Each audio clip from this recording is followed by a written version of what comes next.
नमस्कार, आपके साथ मैं हूं विद्यानाथ झा। दोपहर की नंबर 1 डिबेट ब्रह्मास्त्र में आपका स्वागत है। योगी सरकार जब से आई है, उत्तर प्रदेश में माफिया राज खत्म करने का अभियान चल रहा है। पिछले 8 साल से माफिया, गुंडा, बदमाशों को चुन चुन कर या तो उन्हें खत्म किया जा रहा है या फिर उत्तर प्रदेश छोड़ने के लिए कह दिया गया है। लेकिन इस बीच जेल से बाहर आने के बाद आजम खान ने एक बड़ा डर दिखाया है। उन्होंने कहा है कि उनकी जान को खतरा है और सरकार को उन्हें जेड कैटेगरी की सुरक्षा देनी चाहिए। अब सवाल ये उठ रहे हैं कि आजम खान बिहार में समाजवादी पार्टी के स्टार प्रचारक हैं। डिंपल यादव से पहले लिस्ट में उनका नाम रखा गया था, लेकिन आजम खान बिहार प्रचार करने नहीं गए। उत्तर प्रदेश में वो कह रहे हैं कि उन्हें डर सता रहा है। डर उत्तर प्रदेश में माफिया, गुंडों को सता रहा है। तो क्या आजम खान जो कह रहे हैं उसके मुताबिक उन्हें ऐसा लग रहा है कि जिस तरीके से माफिया, गुंडे, अतीक अहमद जैसे बदमाशों का खात्मा हुआ है, उसी तरह का कुछ साजिश उनके साथ हो सकता है या उसी तरह का कोई एक्शन उनके साथ हो सकता है? आजम खान डर रहे हैं या डर फैला रहे हैं? 2027 में उत्तर प्रदेश में चुनाव है, लेकिन उसकी तैयारी अभी से चल रही है। चाहे मायावती हो, समाजवादी पार्टी हो, बीजेपी हो, सभी पार्टियां उत्तर प्रदेश में लगी हुई हैं। दूसरी तरफ बिहार में चुनाव चल रहा है, यहां पर भी सबकी नजर है और बिहार और उत्तर प्रदेश एक दूसरे से लगे हुए हैं। उत्तर प्रदेश में अगर ठंडी हवा चलती है तो उसकी सेहरन बिहार में भी महसूस की जाती है। तो क्या उत्तर प्रदेश से डर फैलाते हुए बिहार तक वो एक माहौल बनाना चाहते हैं आजम खान? और आजम खान बिहार के चुनाव को क्या प्रभावित करना चाहते हैं, या फिर वो ये दिखाने की कोशिश कर रहे हैं कि जैसे अतीक अहमद या प्रदेश में बाकी क्रिमिनल्स और गुंडों को मारा जा रहा है, उनको भगाया जा रहा है, उनको पकड़ा जा रहा है, उन पर एक्शन हो रहा है, ऐसा ही कुछ उनके साथ भी हो सकता है।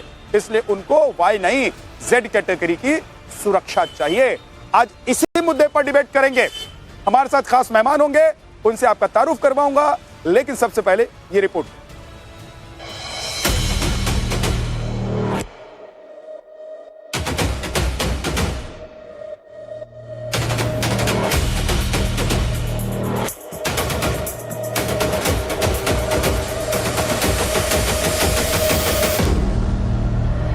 अब मेरे जैसे व्यक्ति के लिए वाई श्रेणी की सुरक्षा शायद नाकाफी है। कोई भी बहाना बनाकर मेरे ऊपर फायर ओपन कर सकते हैं। सबसे ज्यादा झूठे मुकदमे अगर किसी परिवार पर एक पर लगे हैं तो आदरणीय आजम खान साहब। उत्तर प्रदेश में तो हमने बुलडोजर से रौंद रौंद करके इन माफियाओं की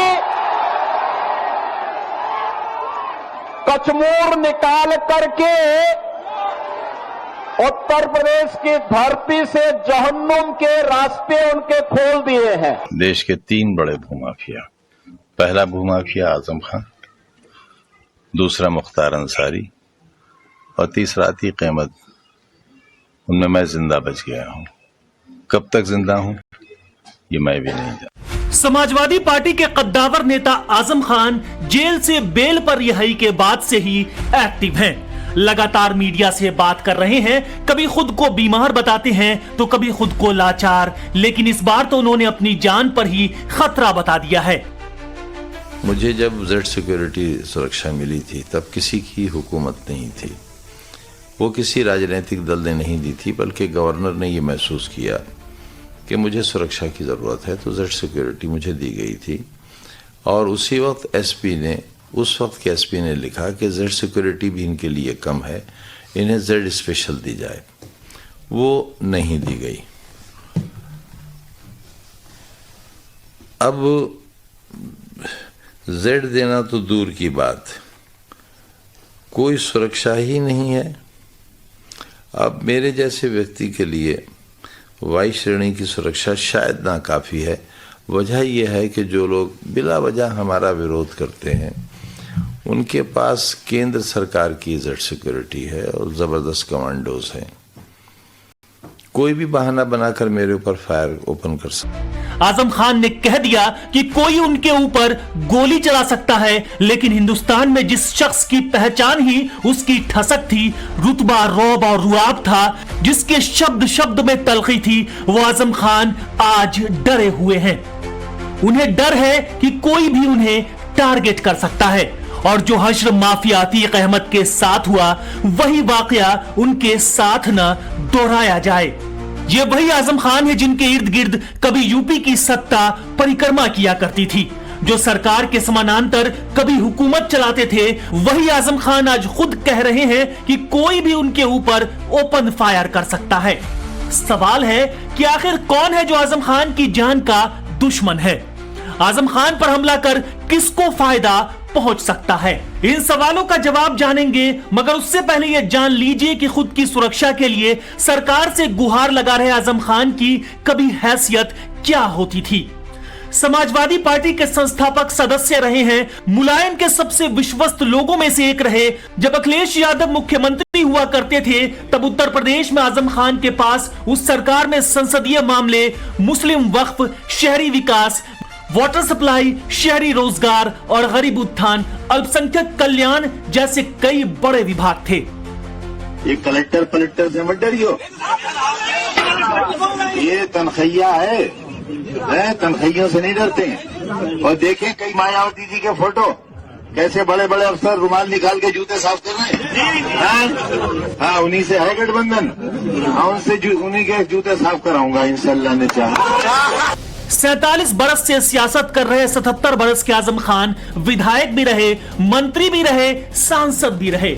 अयोग्य घोषित होने से पहले आजम खान हमेशा किसी न किसी सदन में माननीय सदस्य रहे। लेकिन कहते हैं जैसी करनी वैसी भरनी।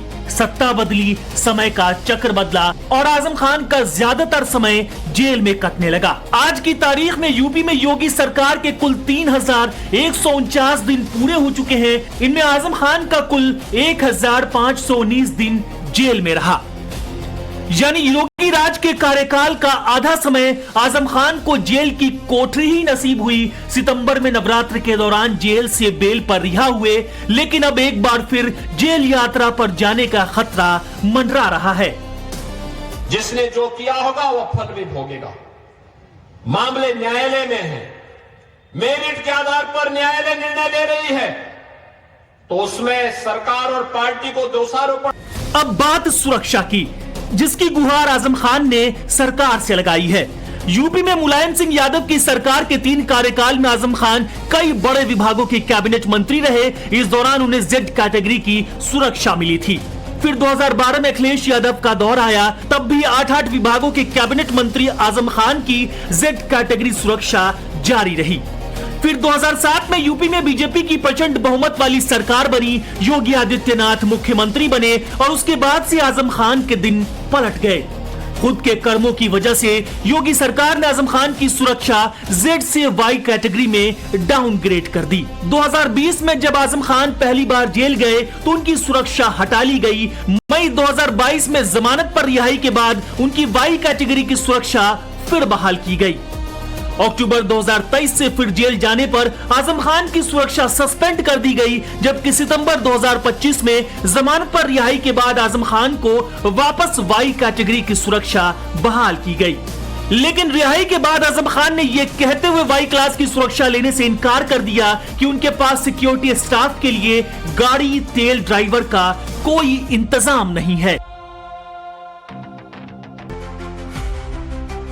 योगी राज में आजम खान एंड फैमिली का कोर्ट कचहरी से नाता चोली दामन वाला हो चुका है और इसमें सबसे बड़ी परेशानी समाजवादी पार्टी और पार्टी के मुखिया अखिलेश यादव के लिए है, क्योंकि यूपी के 2027 के रण में आजम खान खास वोट बैंक के लिए काफी अहमियत रखते हैं।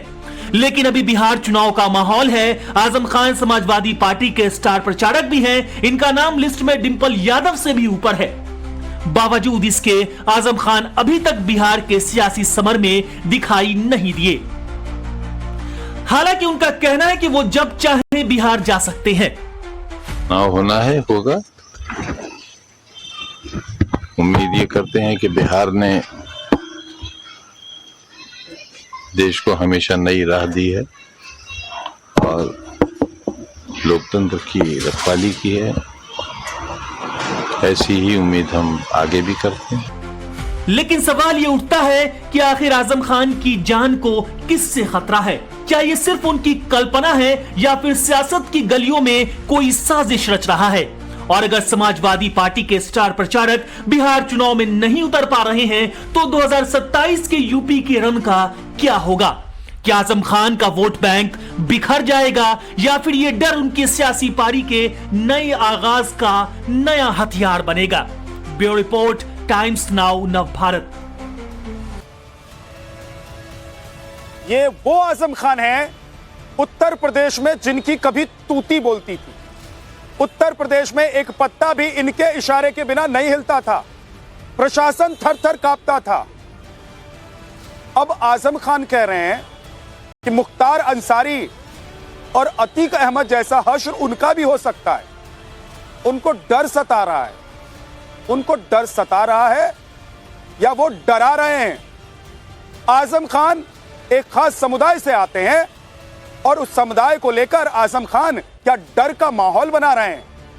राजनीतिक पार्टियां इस समुदाय को डरा डरा कर अपना वोट बैंक बनाकर रखना चाहती है। यह भी एक बड़ा सच है। आज इसी पर बात करेंगे।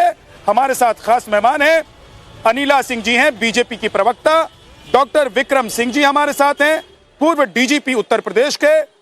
मुफ्ती शमूम कासमी साहब हैं, इस्लामिक स्कॉलर हमारे साथ। अशोक यादव जी समाजवादी पार्टी के प्रवक्ता हमारे साथ हैं। संदीप त्रिपाठी जी कांग्रेस के नेता हमारे साथ हैं और सैयद जवाद जी पॉलिटिकल एनालिस्ट हमारे साथ हैं। आप सभी का बहुत स्वागत है।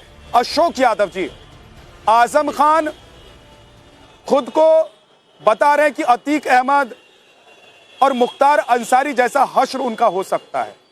वो खुद तुलना कर दे रहे हैं कि अतीक अहमद और मुख्तार अंसारी में और उनमें कोई फर्क नहीं और उन्हें वाई कैटेगरी की सुरक्षा मिली हुई है। तो आजम खान डर रहे हैं या डर का माहौल बना रहे हैं? क्योंकि बिहार में चुनाव है और उसके बाद फिर उत्तर प्रदेश में चुनाव की तैयारी तो आप लोगों की चली रही है।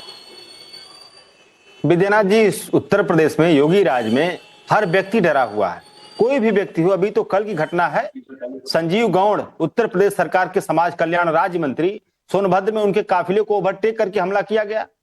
वो किस समुदाय से आते हैं?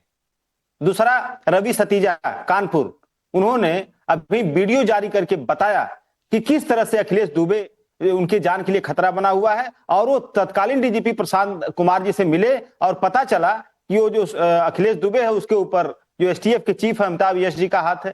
तो उत्तर प्रदेश में अभी इसके पहले योगेश वर्मा, लखीमपुर खीरी भाजपा विधायक, उनको सरेआम पीटा गया अवधेश कुमार सिंह के द्वारा। आंकड़े बताते हैं, तो एनसीआरबी का डाटा बताता है कि उत्तर प्रदेश में क्राइम रेट कम हुआ है। उत्तर प्रदेश छोड़ छोड़कर माफिया, गुंडे, बदमाश भाग रहे हैं। या तो उनको जेल के अंदर ठूस दिया जा रहा है या फिर एनकाउंटर हो रहे हैं। आप कह रहे हैं उत्तर प्रदेश में लोग डरे हुए हैं। उत्तर प्रदेश में वो लोग डरे हुए हैं जिनका कभी आतंक से, बदमाशी से, गुंडागर्दी से ताल्लुक रहा है। आजम खान तो मंत्री रहे, फिर उनको डरने की क्या जरूरत? नहीं, कानपुर में व्यापारी जो भाजपा नेता रवि सतीजा कौन से अपराधी थे जो डरे हुए अखिलेश दुबे से अपनी जान की भीख मांग रहे हैं सरकार से? अभी आप प्रशांत कुमार जी जो पूर्व डीजीपी थे, उनका एक बयान मैं आपको कोट करूंगा। उन्होंने कहा था उत्तर प्रदेश में एक नए तरह का माफिया राज डेवलप हो रहा है और वो माफिया सत्ता में बैठे हुए हैं। ये कौन माफिया सत्ता में बैठा हुआ है? ये प्रशांत कुमार जी का बयान है, मेरा बयान नहीं है। उन्होंने बताया तो माफिया का सरकारीकरण हो गया है और सरकार करे कि माफिया राज का अंत हो गया है। आप ऐसे दर्जन भर माफिया उठा के देख लीजिए जो जाति विशेष के माफिया हैं, जो मुख्यमंत्री जी के जाति से ताल्लुक रखते हैं, उनके साथ क्या हश्र हो रहा है, कितने खुशी से, कितने अमन चैन से रह रहे हैं। वो सत्ता उनको संरक्षण दी हुई है और कह रहे हैं सरकार करेगी, माफियाओं का तो अंत हो गया, बुलडोजर चल गया माफियाओं के ऊपर। ये सब चीजें देखिए कागजों में अच्छी लगती हैं और मुख्यमंत्री जी के राज में जो आपने कहा ना एनसीआरबी का डेटा ही तो बताता है। एनसीआर क्राइम अगेंस्ट दलित Uttar Pradesh number 1, crime against women Uttar Pradesh number 1। ये सारे डेटा एनसीआरबी के हैं विद्यानाथ जी। और इस सारी चीजें अगर आप इवेल्युएट करेंगे तो आप पाएंगे कि पीडीए समाज का कोई भी नेता, चाहे भाजपा में हो, सपा में हो, सर मैं तो पत्रकार हूं, व्यक्ति हो, हमेशा वो डरा हुआ है। मैं तो पूरे देश में घूमता हूं, उत्तर प्रदेश में भी घूमता हूं और उत्तर प्रदेश के लोग कह रहे हैं कि अपराध कम हो गया है, अपराधी डरे हुए हैं। पुलिस का खौफ अब अपराधियों में, अपराधियों का खौफ पुलिस में नहीं है, ये वहां की जनता कहती है जो हम लोगों से बात करती है। लेकिन आप लोग पता नहीं किस चश्मे से देखते हैं कि आप लोग कह रहे हैं कि आतंक बढ़ गया है, अपराधी बढ़ गए हैं, सब मारे जा रहे हैं उत्तर प्रदेश में। मैं बिहार में इस वक्त मौजूद हूं, यहां चुनाव चल रहा है, लोग कह रहे हैं हमको योगी आदित्यनाथ जैसा मुख्यमंत्री चाहिए। बिहार बीजेपी में ऐसा कोई व्यक्ति उनको दिखाई नहीं दे रहा है। दिक्कत ये हो रही है। अनिला सिंह जी, आप लोग डरा रही हैं। आजम खान का जो डर है वो इस बात को लेकर है कि अतीक अहमद और मुख्तार अंसारी जैसा हश्र उनका ना हो जाए, तो दे दीजिए जेड कैटेगरी की सुरक्षा, क्या दिक्कत है?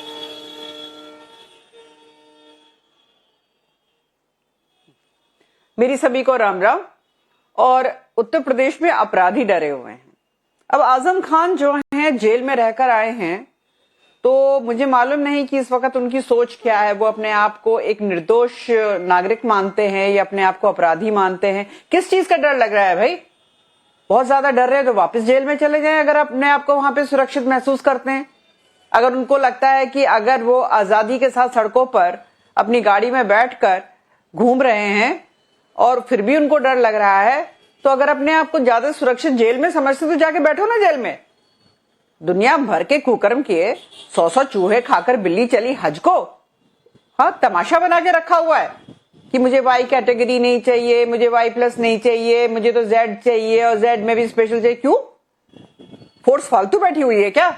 ये वही आजम खान है जिसने 2013 के दंगे करवाए थे। ये वही आजम खान है जिसने कहा मुसलमानों को हाथ नहीं लगाना है और हिंदुओं को, चाहे वो बच्चा हो चाहे वो बूढ़ा हो, जेल में ठूस दो। लेकिन ये वही आजम खान है जिसने जब जो भोले भाले जो कार सेवक थे उनके ऊपर गोलियां चलवाने में इनकी सहभागिता रही है। बीच में वही आजम खान है कि जब अनिला जी को कंप्लीट करने दीजिए फिर बोलिएगा। मंदिरों के बारे में कुछ भी कहा, जब कहा जी, इसने सनातनी हिंदुओं के खिलाफ एक्शन लिया। ये वही आजम खान है। इतने कुकर्म के बारे में बात नहीं कर रहा हूं मैं आज।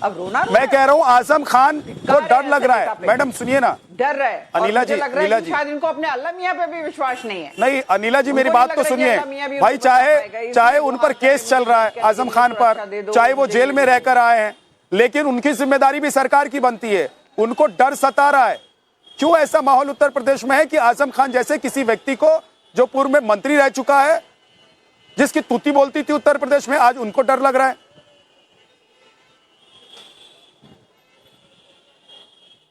नहीं, मैं तो कहूंगी कि उनके परिवार वालों को ना उनका दिमागी इलाज कराना चाहिए, है ना। दिमागी संतुलन खो बैठे हैं। उनको किसी प्रकार का जो सिजोफ्रेनिक फोबिया होता है ना कि अरे लोग मुझे मार देंगे, लोग मेरे बारे में बात कर रहे हैं, ये दिमागी बीमारी होती है। वो दिमागी बीमारी से ग्रसित हो चुके हैं और उनको स्टार प्रचारक बना रखा है अखिलेश यादव जी ने। अब पर क्या किया जाए, अखिलेश यादव जी भी हलाल हिंदू हैं, तो ठीक है, इसी तरीके के लोगों को लेकर अपने साथ घूमेंगे तो यही छवि है समाजवादी पार्टी की। पर मुझे लगता है कि उनको कोई बीमारी हो चुकी है और उनको जाके अपना इलाज कराना चाहिए। तभी बेसिर पैर की ये बातें कर रहे हैं। ठीक है, इनकी बातों का कोई वेटेज नहीं है, कुछ नहीं। इस तरह का लैंग्वेज क्यों इस्तेमाल कर रही हैं आप? अरे ठीक है अशोक जी, मैं हमेशा कहता हूं, कई बार कहता हूं, बीच बीच में मत बोला कीजिए, बीच बीच में मत बोलिए। जो भी पैनलिस्ट बीच में बोल रहे हैं उनका ऑडियो डाउन कर दीजिए। इस्तेमाल कराइए।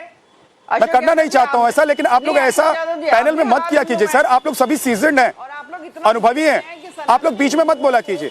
अनिल जी कंप्लीट कीजिए, उसके बाद अशोक जी आप जवाब देना चाहते हैं, 20 सेकंड में जवाब दीजिए। ठीक है मैम, अब बोलिए अशोक यादव जी, 20 सेकंड में जवाब दीजिए। कि आजम खान जो है वो अपना दिमागी संतुलन खो बैठे हैं। उनको हर जगह ये डर लगता है, उनको कोई किसी भी प्रकार की कैटेगरी की सुरक्षा बिल्कुल नहीं मिलनी चाहिए। एक नंबर के डरपोक आदमी है जिसने इतने पाप किए हुए हैं। अब जो पाप किए हुए हैं उसका तो पश्चाताप ये कर नहीं सकते हैं, क्योंकि जैसे ही करेंगे तो फिर जाहिर हो जाएगा कि इन्होंने ये पाप किए हुए हैं। तो अब गुहार कर रहे हैं मुझे ये कैटेगरी वो कैटेगरी, ये फोबिक हो चुके हैं, ये फोबिक हो चुके हैं। ऐसे व्यक्ति को इन लोगों ने स्टार प्रचारक बना रखा है। ओके मैम, बोलिए अशोक यादव जी, बोलिए। विद्यानंद, देखिए 20 सेकंड में जवाब दीजिए, बाकी मेहमानों के पास जाओ। बिल्कुल बिल्कुल।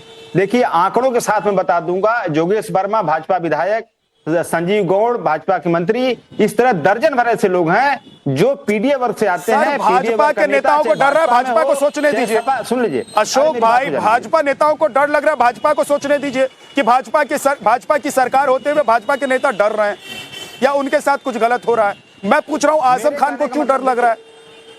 अनिला कह रही है कि अगर आजम खान को डर लग रहा है, जेल में वो सुरक्षित महसूस करते थे तो वो जेल में ही चले जाएं। भाई अतीक अहमद और मुख्तार अंसारी तो नहीं है ना आजम खान? या आप लोग भी मानते हैं कि आजम खान, मुख्तार अंसारी और अतीक अहमद में कोई फर्क नहीं है? विद्यानाथ जी, मेरे कहने का सिर्फ एक मतलब था, जो भी मैं नाम ले रहा हूं उसका सिर्फ एक मतलब था कि पीडीए वर्ग का कोई भी व्यक्ति हो, चाहे नेता हो, चाहे आम जनता हो, कोई भी हो, इस सरकार में उसको जानकर खतरा है। आप ये तमाम एग्जाम्पल उठा के देख लीजिए, पीडीए वर्ग का कोई व्यक्ति है, चाहे सत्ता पक्ष का हो, चाहे विपक्ष का हो, उसके साथ खतरा है। और खतरा लगातार 2017 से बना हुआ है, क्योंकि यही सरकार अभी पाप की बात कर रही थी। 69,000 शिक्षक भर्ती आपके में कितना नेता, पाप किया है। आपके पूर्व मंत्री उत्तर प्रदेश के आजम खान, जिन्हें शायद इस देश में कोई नहीं जानता हो कि वो कैसे नेता रहे, उनकी एक आवाज से उत्तर प्रदेश में क्या क्या होता था, उनको डर लग रहा है। और खुद कह रहे हैं, वो मैं नहीं कह रहा हूं, या बीजेपी के नेता नहीं कह रहे हैं, या कोई और नहीं कह रहा है, खुद वो कह रहे हैं कि अतीक अहमद और मुख्तार अंसारी जैसा मेरा हश्र हो सकता है। क्यों भाई, आप अतीक अहमद हैं क्या? आप मुख्तार अंसारी हैं क्या? आप अपनी तुलना उन माफिया और बदमाशों से क्यों कर रहे हैं जब आप हैं नहीं? आप उत्तर प्रदेश के मंत्री रहे हुए हैं, कद्दावर नेता है उत्तर प्रदेश के। समाजवादी पार्टी आपको अपना स्टार प्रचारक बिहार में बनाती है, फिर भी आपको डर लग रहा है। इसका मतलब यह है कि ये डर लग नहीं रहा है सर, ये डर का माहौल बनाया जा रहा है, क्योंकि बिहार में चुनाव है और उसके बाद उत्तर प्रदेश की तैयारी है। विक्रम सिंह जी, सर अतीक अहमद, मुख्तार अंसारी और आजम खान एक हो गए क्या? और वाई से जेड कैटेगरी की सुरक्षा कैसे मिलती है सर, ये भी बताइए। क्या मैं बोल दूंगा कि मुझे डर लग रहा है, बिहार में मैं इस वक्त मौजूद हूं, मुझे जेड कैटेगरी की सुरक्षा दे दो, तो क्या मुझे मिल सकती है क्या? नमस्कार विद्यानाथ जी, सभी विद्वान पैनलिस्ट को। हमारे चाहने से नहीं होता है। अनिला जी ने बिल्कुल स्पष्ट कहा, ये एक आता है टैक्स पेयर के पैसे से। वाई कैटेगरी में होते हैं लगभग 11 कर्मचारी, जेड कैटेगरी होते हैं लगभग 22 सिपाही कर्मचारी होते हैं, और इसके जीवन भय का आकलन होता है, लाइफ थ्रेट परसेप्शन, और उसके आधार पे। जब मैं डीजीपी था तो मेरे पास लगभग 50 सुरक्षा कर्मी थे, आज एक भी नहीं है। तो मैं कह दूं मुझे बड़ा जीवन भय है, मेरे चाहने से तो नहीं होता है, इसका मूल्यांकन होता है, समिति होती है, वो मूल्यांकन करती। ऐसा राजनेता ढूंढना मुश्किल है जिसको जीवन भय ना हो। तो अगर एक काम कर लेना, सबके भय के आकलन के अनुसार सुरक्षा देने लगे, तो पुलिस लाइन थाने में एक कर्मचारी सफाई कर्मी भी नहीं मिलेगा आपको। आपका जीवन भय का आकलन होता है, आपने अपने आप ही अपना भय का आकलन कर लिया। अतीक, मुख्तार और मैं दुनिया के सबसे बड़े लैंड माफिया हैं, आपने खुद ही अपने को शेड में उसमें डाल दिया। अब ये आपका बनाई हुई टोपी है, आप ही पहने, लेकिन शासन की कोई अनिवार्यता नहीं है कि आपकी बनाई टोपी को वो अपने आप पहन ले। दूसरी चीज, आप खुद एक तरफ तो पानी पी के पुलिस को, प्रशासन को गाली भी दे रहे हैं, और बिना उनकी सुरक्षा के आप बाहर भी नहीं निकल रहे हैं। तो पहले तय कर लीजिए आपको सुरक्षा चाहिए या नहीं चाहिए। और ये दोहरे मापदंड जो आप अपना रहे हैं, ये इसका कोई औचित्य नहीं है। जीवन भय का आकलन वो डिसाइड करेगा कि आपको एक कर्मी मिलेगा, सर, दो एक मिलेंगे। सवाल मैं आपसे पूछना चाहता हूं, जानना चाहता हूं। आपने क्लियर कर दिया कि किसी को कोई कैटेगरी की सुरक्षा कैसे मिलती है, लेकिन एक बात मैं जानना चाहता हूं आपसे, क्योंकि आप उत्तर प्रदेश के प्रमुख रह चुके हैं। अगर आजम खान खुद को मुख्तार अंसारी और अतीक अहमद से खुद की तुलना कर रहे हैं, तो क्या वजह हो सकती है? मैं समझता हूं कि आपको अपना स्वार्थ सिद्धि करने के लिए आपको तार्किक बातें करनी चाहिए, लेकिन अगर हमारी स्वार्थ सिद्धि की अगर लेश मात्र गुंजाइश दिखाई पड़ रही है, एक आशा की किरण जागती है कि हम मृतक माफियाओं की कैटेगरी में आ जाएं, तो ऐसा ही सो बी इट, फिर हम अपने गुस्से कर लेंगे। हमको अपना स्वार्थ सिद्धि सुरक्षा चाहिए और सहानुभूति चाहिए, और उस सहानुभूति में झाड़ू लगा के बटोरने में अगर ये तर्क हमें दिखाई पड़ता है कि जनमानस के घर तक पहुंच जाएगा। हमारे एक विद्वान पैनलिस्ट का यूपी की कैटेगरी में SC ST जुवेनाइल क्राइम सबसे ज्यादा है। आपने जो कहा वो अर्ध सत्य है, स्टैटिस्टिकली वो सही है, लेकिन पर लाख पे अगर आप जाते हैं तो वो बिल्कुल गलत है, क्योंकि क्राइम कंट्रोल में आपने बिल्कुल सहा। NCRB का डेटा ये कहता है कि उत्तर प्रदेश ने बहुत अच्छा कीर्तिमान स्थापित किया है, लेकिन अर्ध सत्य कह करके सहानुभूति बटोरने में और किसी को बदनाम करने में, ये तो चीज मैं ट्यूशन ले सकता हूं आपके चैनल पे आकर के। ठीक है सर। मुफ्ती शमूम काशमी साहब, क्या आजम खान लोगों को इमोशनली ब्लैकमेल कर रहे हैं, सहानुभूति बटोरने की कोशिश कर रहे हैं, या उनको लग रहा है कि उनकी जो जमीन खिसकी हुई है उत्तर प्रदेश में और सियासी जमीन, उसको हासिल करने का एक ये भी तरीका हो सकता है? या सच में मुसलमान डरे हुए हैं उत्तर प्रदेश में और देश में? मैं इस वक्त पटना से बोल रहा हूँ विद्या झा, और अभी हमारे माननीय मुख्यमंत्री उत्तराखंड श्री पुष्कर सिंह धामी जी यहाँ से प्रचार करके गए हैं। तो मैं एक चीज महसूस कर रहा हूँ जो आपने पहले कहा कि मुसलमानों के अंदर यही खौफ पैदा किया तथाकथित लीडर्स ने, जो मुसलमानों के लीडर थे, और उनके अंदर खौफ पैदा करके उनका बड़ी तादाद में वोट लिया और उन्हें मेन स्ट्रीम से काट दिया। मैं आज ये समझता हूं कि मुसलमानों को ये सोचना चाहिए कि कोई व्यक्ति विशेष जो है वो आपके लिए सर्वोपरि नहीं होना चाहिए, बल्कि आपके अपने नफे और नुकसान को आपको सोचना चाहिए और डर से बाहर निकल करके आना चाहिए। आरएसएस और भाजपा यानी भारतीय जनता पार्टी 2014 से 11 साल हो गए हैं, कहीं कोई भेदभाव नहीं है, हर जगह सबका साथ, सबका विकास, सबका विश्वास है। तो इसलिए मुसलमानों को इन सारी चीजों से आगे निकल करके आना चाहिए। और जहां तक सवाल इस चीज का है कि सुरक्षा का, तो इसके लिए सरकार का अपना मापदंड है कि सरकार अगर ये महसूस करती है तो वहां एजेंसियां हैं, विक्रम सिंह जी ने अभी बताया आपको। मैं ये समझता हूं कि अगर उन्हें इतना खौफ है तो सरकार उसका संज्ञान लेगी। सरकार तो सबकी सुरक्षा कर रही है। तो मैं समझता हूं कि उत्तर प्रदेश के अंदर मैं एक चीज पूछना चाहता हूं मुफ्ती साहब, मैं ये पूछना चाह रहा हूं कि सच में आजम खान को लग रहा है कि वो अतीक और मुख्तार हैं, इसलिए उनको अपनी जान का डर सता रहा है, या फिर उनको पता है कि मुसलमानों को डराकर राजनीति की जाती है, करते आए हैं?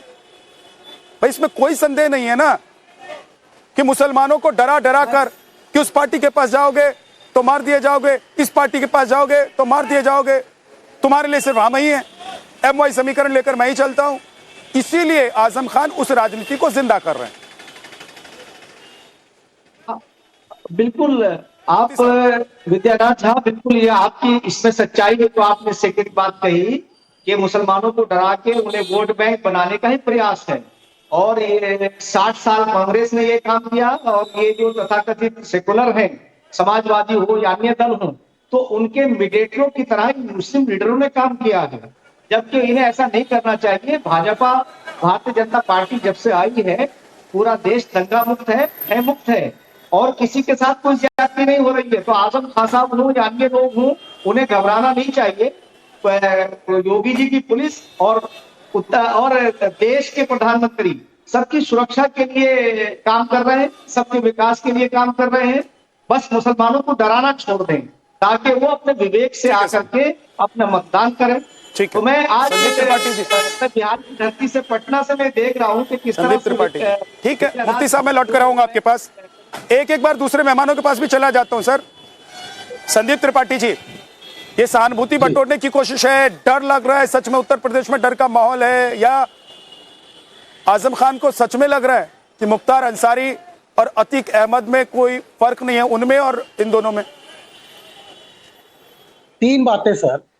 पहली चीज तो अभी एक बहुत ही आपत्तिजनक बात कही गई भारतीय जनता पार्टी की तरफ से, जो अखिलेश यादव जी को कहा गया कि हलाला के हिंदू हैं। तो मैं अभी कासमी जी को अगर ये कहूं कि वो क्या झटका वाले मुस्लिम है क्या, कैसा लगेगा? या अनिला क्या झटका वाली हिंदू है क्या, कैसा लगेगा? इस तरीके की अभद्र टिप्पणी और नफरत ये दर्शाती है कि किस तरीके से नफरत भरी जाती है। जो नफरत भरी जाती है सर, तो पुलिस कस्टडी में एक व्यक्ति की हत्या हो जाती है, पुलिस कस्टडी में।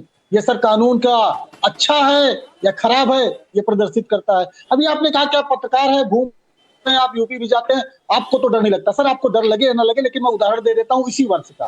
फरवरी में 2025 बहराइच में नितिन यादव की हत्या हो जाती है, वो अवैध खनन का रिपोर्टिंग करता है, उसकी हत्या हो जाती है। अप्रैल में मिर्जापुर में मनीष सिंह की हत्या हो जाती है। सर पंचायत में वो जो है ठेके का विरोध करता है, जो घोटाला हुआ रहता है उसकी रिपोर्टिंग करता है, उसकी हत्या हो जाती है। सर विपिन श्रीवास्तव हरदोई में पुलिस भ्रष्टाचार का एक्सपोज करता है, उसकी हत्या हो जाती है। सर बलरामपुर में रवि त्रिपाठी की हत्या हो जाती है, भाजपा नेता से विवाद होता है। सर शैलेंद्र कुमार अभी सर रिसेंटली अक्टूबर में प्रयागराज में हत्या हो जाती है, क्योंकि वो आपराधिक गिरोहों की रिपोर्टिंग कर देता है। सर पत्रकार की बात कर रहे हैं, 10 पत्रकार का तो नाम हमने इस वर्ष का गिना दिया। सर अब आपको डर नहीं लगता है इसलिए कि आप इस तरीके की रिपोर्टिंग नहीं करते। सर हो सकता है इस वजह से आपको डर न लगता हो। लेकिन जब अपराध के खिलाफ, सरकार के खिलाफ, सरकार के घोटालों के मुझे खिलाफ डर कोई इसलिए नहीं पत्रकार आवाज लगता, उठाता एक है, सेकंड संदीप तो त्रिपाठी, हत्या हो जाती है उसकी। आपकी दिक्कत यही है कि आप घूम फिर कर एंकर पर ही आते हैं। अब रुक जाइए, अब रुक जाइए, नहीं सर। आपकी बात मैं सुन रहा था। पहली बात तो ये कि मैंने जो कहा उसको आपने काट छाट कर अपने हिसाब से इस्तेमाल किया है इस डिबेट में,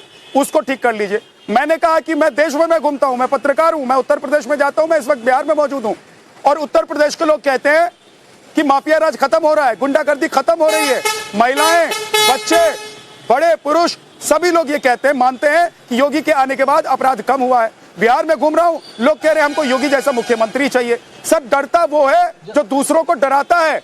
डर उसको लगता है जिसको लगता है कि दूसरे को मैंने डराया हुआ है तो मेरे साथ भी कुछ हो सकता है। मैं इसलिए नहीं डरता हूं क्योंकि मैं किसी को डराता नहीं हूं। सर जवाब सर देखिए सर, जान का डर सर हर नेता और हर पत्रकार, हर व्यक्ति को होता है। अब इसका उदाहरण तो 56 इंची सीना इस देश का एक प्रधानमंत्री, मुख्यमंत्री हुआ करते थे, उनके आवाज के मैं अपनी तुलना अतीक अहमद और मुख्तार अंसारी से नहीं कर सकता हूं क्योंकि मुझे पता है कि अतीक अहमद और मुख्तार अंसारी मैं नहीं हूं। मुझे पता है मैं अतीक अहमद और मुख्तार अंसारी नहीं हूं। आजम खान को क्यों लग रहा है कि वो अतीक अहमद और मुख्तार अंसारी हैं? इसका मतलब ये है कि उन्होंने जो पहले किया हुआ है, और योगी आदित्यनाथ कहते हैं कि आपने जो किया है वो भरेंगे, इसलिए उनको डर सता रहा है। या तो खुलकर कहिए कि हम डर की राजनीति कर रहे हैं, बिहार में चुनाव है, उत्तर प्रदेश की तैयारी कर रहे हैं, इसलिए हम लोग ये डर का माहौल बना रहे हैं। हम अल्पसंख्यकों में और एक खास समुदाय में इस तरह का डर बना रहे ताकि वो हमारे साथ चिपके रहें, डरे रहे दूसरों से। हो गया सर, जवाब सर दे दूं, अनुमति हो तो अगर बोल दूं सर। देखिए सर, मैंने बताया कि डर का उदाहरण दिया कि देश के प्रधानमंत्री जब मुख्यमंत्री थे, उनके बगल से टायर फटा तो चड्ढे में भागकर जो है सुरक्षा कर्मियों के पास चले गए थे। तो डर सबको लगता है सर। अब रही बात अभी आपने कहा कि मुस्लिमों को डरा रहे हैं क्या आजम जी? सर एक पार्टी अगर वो मुस्लिमों को डराने का काम कर रहे हैं तो एक भारतीय जनता पार्टी, डर सबको लगता है, गला सबका सूखता है, भारतीय जनता पार्टी, लेकिन इसलिए लोग घर से निकलना छोड़ देंगे क्या? वो हिंदुओं और लोग कहेंगे कि मुझे अतीक अहमद मत समझो, या अतीक अहमद की हत्या हो गई तो मेरी भी हत्या हो जाएगी। ठीक है सर, बोलिए फिर आप क्या बात कर रहे हैं? सबको आप विदाउट इंटरप्रेट समझ दिए। हम मतलब 10 सेकंड बोल रहा हूँ, फिर आप बोल रहे हैं। सर मेरी बात तो पूरी होने दीजिए सर। सर बोलिए। उसके बाद आपको जो भी सवाल होगा आपने मुझ पर सवाल किया इसलिए मैंने आपको जवाब दिया। संदीप जी बोलिए। आपके सवाल का खत्म नहीं, मैंने आप पर नहीं सवाल किया, हमने आपके पत्रकार बिरादरी की असलियत बताई कि आज पत्रकारों की हत्या हो रही है, उसको उठाइए आप। मैं सुनता रहा जब तक आपने मेरे पत्रकार बिरादरी के नाम गिनवाए तब तक मैं सुनता रहा जी। उसको उठाइए ना सर, बताइए कानून व्यवस्था जल्दी से कंप्लीट कीजिए सर, जल्दी से। अगर कानून व्यवस्था बढ़िया है तो हत्या कैसे हो रही है पत्रकारों की? और वो भी जब अपराधियों के खिलाफ आवाज उठाते हैं, अवैध खनन के खिलाफ आवाज उठाते हैं, सरकार के किसी घोटाले के खिलाफ। मेरी चिंता छोड़ दीजिए संदीप जी, आप मेरी चिंता छोड़ दीजिए। आपके प्रदेश अध्यक्ष को डर लगता है क्या उत्तर प्रदेश में? मुझे बताइए, आपके प्रदेश अध्यक्ष को उत्तर प्रदेश में डर लगता है क्या? राहुल गांधी को दिल्ली में घूमने में डर लगता है क्या? राहुल गांधी तो सिक्योरिटी तोड़कर आगे बढ़ जाते हैं, लोगों से मिलते हैं। जब उनको डर नहीं लगता कि अतीक अहमद और मुख्तार अंसारी का हश्र उनका भी हो सकता है, तो फिर आजम खान को क्यों डर सता रहा है? सर उन्होंने इतनी शहादत देखी है ना सर, कि डर खत्म हो गया। राहुल जी की तुलना आप करिएगा 56 इंची से, जो चड्ढा पहनकर भागा है, उससे तुलना करिएगा, मत करिए। एक बात और मैं पूरी कर सर, अभी एनसीआरबी के आंकड़ों तो मैं कह रहा हूं, फिर तो उनको ज्यादा डरा हुआ महसूस करना चाहिए। ठीक है, अनिला जी जवाब दीजिए। अनिला जी बहुत सारे सवाल उठाए संदीप त्रिपाठी जी ने, वो कह रहे इतने सारे पत्रकारों की हत्या हुई है, और भी हत्याएं वो गिना रहे हैं, तो डर का माहौल है। आजम खान को भी डर लग रहा है, भले ही उनको लग रहा है कि अतीक और मुख्तार जैसे ही वो हैं और उनका भी हश्र वही हो सकता है। उसे मुजफ्फरनगर में दंगा कराने के आरोप में सजा पाया है। देखिए ऐसा तो है, जो पटका पे इनका हाथ बना हुआ है ना, वो इनके गाल पे लगना चाहिए। आप ही बोलते रहेंगे तो जवाब कैसे आएगा? अनिला जी जवाब दीजिए। पार्टी का एक कंफ्यूजन फिर से सामने आ गया। इन्होंने कहा कि मेरा नाम लेकर बोला कि इन्होंने बोला कि हलाला अखिलेश यादव। अरे मूर्ख इंसान, हलाल और हलाला में फर्क होता है। जब जानकारी नहीं होती है ना तो मुंह मत खोला करो। मेरे नेता जो हैं वो आरएसएस बैकग्राउंड से आते हैं और मुझे इस बात का गर्व है। हैं और आपके नेता जो हैं शब्दों की मर्यादा का थोड़ा ध्यान रखें सब लोग, प्लीज। उनको भी कुछ नहीं पता अच्छा नहीं लगता, आप लोग इतने वरिष्ठ प्रवक्ता हैं, आप लोग हर टीवी चैनल पर बैठते हैं, पैनल में बैठते हैं, आप लोग इस तरह की भाषा का इस्तेमाल ना करें प्लीज। आगे से समझकर बैठना कि हलाल और हलाला में फर्क क्या होता है। हलाल लिपस्टिक का इस्तेमाल कर लो, हलाल सीमेंट का इस्तेमाल कर लो, हलाल मैगी का इस्तेमाल कर लो, हलाल नमकीन का इस्तेमाल कर लो, हलाल शरबत का इस्तेमाल कर लो, और जब हलाल हिंदू बोल रही हो तो मिर्च लग रही है। समाजवादी पार्टी वाले को भी और कांग्रेस वाले को भी धिक्कार और शर्म है आप लोगों पे। इस भारतवर्ष में 2% से 20% हो गए, आप कह रहे डर रहे हैं, डर कर 2 से 20 हो गए। हाँ, पाकिस्तान में 20% से 2% हो गए, मुंह नहीं खुलता है इनका। बांग्लादेश में जब हिंदू बहन बेटियों के साथ बलात्कार होता है, हिंदू सनातनी हिंदुओं के साथ अत्याचार होता है, तो मुंह नहीं खुलता है इनका। यहाँ बैठकर बड़ी बड़ी बातें कर रहे हैं। और आजम खान अगर तुम्हें डर लग रहा है तो जाकर पागल खाने के पाकिस्तान में जो होता है, बांग्लादेश में जो होता है, वही जगह है। और राहुल गांधी के बारे में चाहिए जितनी कहते हैं शहादत देखिए, पॉलिटिकल पूछा उसका क्या लेना है? शहादत कहते हैं जो फौजी जो मरता है सरहद पे, वो क्या है फिर? उसका इलाज कर देता है यहीं पे, इस तरह के शब्दों का इस्तेमाल करने पे। हल्के में अरे काम करिए, अपना महिला नेता अपना गिरबान झाँक कर देखिए। जिस व्यक्ति को हलाल और हलाला में फर्क नहीं हो, वो प्रवक्ता बनकर बैठा हुआ है। ये सर रह गया है कांग्रेस पार्टी का। पढ़ लिख कर आया करे, कुछ पढ़ाई लिखाई कुछ करनी नहीं है, आकर चमचागिरी करनी है अपने नेता की। इसके अलावा कुछ नहीं, तथ्य है नहीं मेरे पास। मैं तर्क करती हूँ तथ्यों के आधार पर। प्रवक्ता रहता तो उससे ज्यादा शब्द मेरे पास भी हैं। मेरे पास शब्दों का अथाह भंडार है, बहुत सारे शब्द हैं। अशोक जी एक एक करके, अशोक जी एक एक करके। दोनों चिल्लाते रहो, एक थाली के चट्टे बट्टे, दोनों के दोनों हलाल हिंदू, दोनों के दोनों हलाल हिंदू। जो आप झटका हिंदू हो, तुम झटका हिंदू हो, तुम झटका हिंदू हो, ठीक है। एक सेकंड रुक जाइए प्लीज प्लीज प्लीज। ऐसे मत, इस लेवल पर मत ले जाइए डिबेट को, अच्छा नहीं लगता। सुनने वाले क्या सोचेंगे? सोचिए कि कल आप सड़क पर निकले तो सुनने वाले जो आज आपको सुन रहे हैं, कल मिल जाए तो आपको सलाम करें, आपको नमस्ते करें, गाली देकर नहीं भाग जाएं। प्लीज ऐसी भाषाओं का और ऐसी बातों का इस्तेमाल मत कीजिए आप लोग। सही है जवाब भाई? सच में मुसलमानों के लिए एक खौफ और डर का माहौल उत्तर प्रदेश में है और आजम खान उसको महसूस कर रहे हैं, या वो फील कर रहे हैं कि मुख्तार अंसारी या फिर अतीक अहमद समाजवादी पार्टी से उनके क्या ताल्लुकात रहे हैं और वो किसके प्रश्न में बड़े हैं पले हैं, वो सब उनको पता है। तो इसीलिए उनको डर लग रहा है। उनको पता है कि जब अतीक अहमद और मुख्तार अंसारी बड़े हो रहे थे, बढ़ रहे थे, उत्तर प्रदेश में अपना राज बना रहे थे, राज कायम कर रहे थे अपराध का, तो उस वक्त आजम खान क्या कर रहे थे? जी सभी को मेरा जय हिंद जय संविधान। विद्यानाथ झा जी, वो कत्ल भी करते हैं तो चर्चा नहीं होता, वो कत्ल भी करते हैं तो चर्चा नहीं होता, हम भी करते हैं तो हो जाते हैं बदनाम। देखिए, जब देश के बड़े नेता ही असुरक्षित महसूस कर रहे हैं देश के अंदर, तो आम जनता कहाँ सुरक्षित होगी? आप भी बिहार में हैं, मैं भी बिहार में हूँ। मैं बिहार शरीफ 172 विधानसभा से अभी आपसे बात कर रहा हूँ। जवाद जी, दिक्कत ये है कि आम जनता महफूज हुए, सुरक्षित महसूस कर रही है और नेताओं को डर लग रहा है। उन नेताओं को डर लग रहा है जिनके इशारे से पत्ते हिलते थे उत्तर प्रदेश में, जिनकी तूती बोलती थी, थर थर कांपते थे पुलिस वाले। प्रशासन की हिम्मत नहीं थी कि उनसे पूछे बिना एक कदम उठा ले। अपनी बात करने के लिए विद्यानाथ झा जी, मुझे अनइंटरप्टेड बोलिए सर, 30 सेकंड बात करने के लिए। मैं बिहार के अंदर हूँ, बिहार के अंदर एक अभी यादव समुदाय के नेता की हत्या हुई है।